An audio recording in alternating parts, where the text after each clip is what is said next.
Halo, kembali lagi di channel Rahasia Sukses. Kali ini kita akan membahas di sesi 1 bagian 9. Masih di pilar yang keempat yaitu produktivitas. Dan ini adalah pertanyaannya. Nah, where am I being sucked into distraction? Jadi di area manakah kamu sering terdistraksi? Pada zaman seperti sekarang ini ya, dimana kita bisa chatting gitu ya, WhatsApp atau dengan sosial media platform apa lainnya gitu ya, ada sosial media juga, ada seperti Facebook, Instagram, ada YouTube dan TikTok gitu, semacam itu. Akhirnya itulah hal-hal yang bisa membuatmu terdistraksi atau tidak fokus. Misalnya ketika kamu sedang bekerja atau misalnya pada saat kamu sedang berkumpul bersama keluarga, akhirnya kamu terdistraksi untuk melihat hal-hal seperti itu. Dan ini tentunya mempengaruhi yang namanya produktivitasmu. Dan salah satu yang bisa kamu lakukan untuk meningkatkan produktivitas adalah mengurangi distraksi-distraksi tersebut, di mana kamu harus bisa fokus untuk mengejar dan melakukan segala sesuatu dengan lebih efektif dan efisien, dan tidak membuang waktu. Karena ketika kita terdistraksi, perlu waktu lagi untuk kita agar fokus kembali. Nah, hal-hal yang seperti itu yang akhirnya mengharuskanmu untuk membuat suatu manajemen waktu mungkin ya.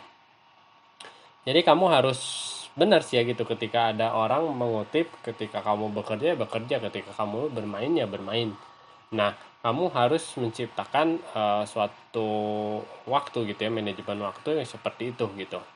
Jadi misalnya pada saat kamu bekerja, kamu bikin aturan pada diri sendiri gitu. Kamu tidak boleh misalnya melihat sosial media seperti itu.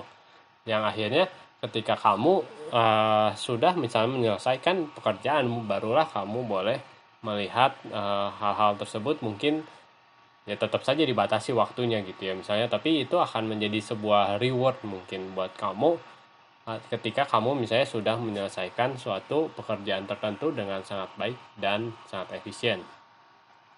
Nah, tentu saja sebetulnya si distraksi seperti ini kamu bisa rubah gitu menjadi sesuatu hal yang bisa lebih berguna untuk dirimu, seperti itu.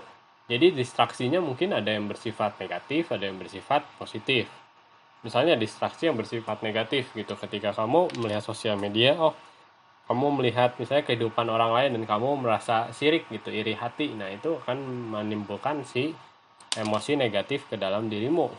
Tetapi ketika kamu melihat sesuatu yang membuat kamu terinspirasi atau menambah pengetahuan kamu, membuat kamu lebih bertumbuh, hal-hal tersebut merupakan distraksi yang cukup positif. Dan ingatlah, kebahagiaan tuh datang dari ketika kamu bertumbuh.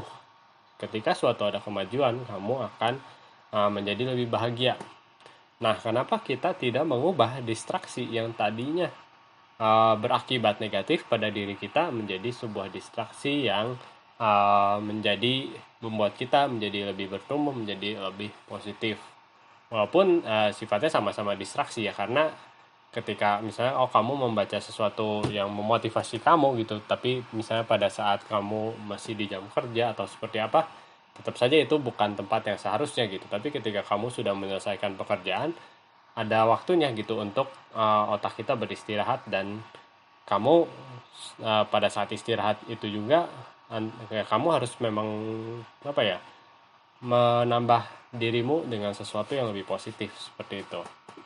Terima kasih sudah mendengarkan. Jangan lupa like atau komen jika ada yang ingin kalian tanyakan, share dan diskusikan dengan teman kalian, dan yang terpenting, tekan tombol subscribe. Sampai bertemu di video selanjutnya.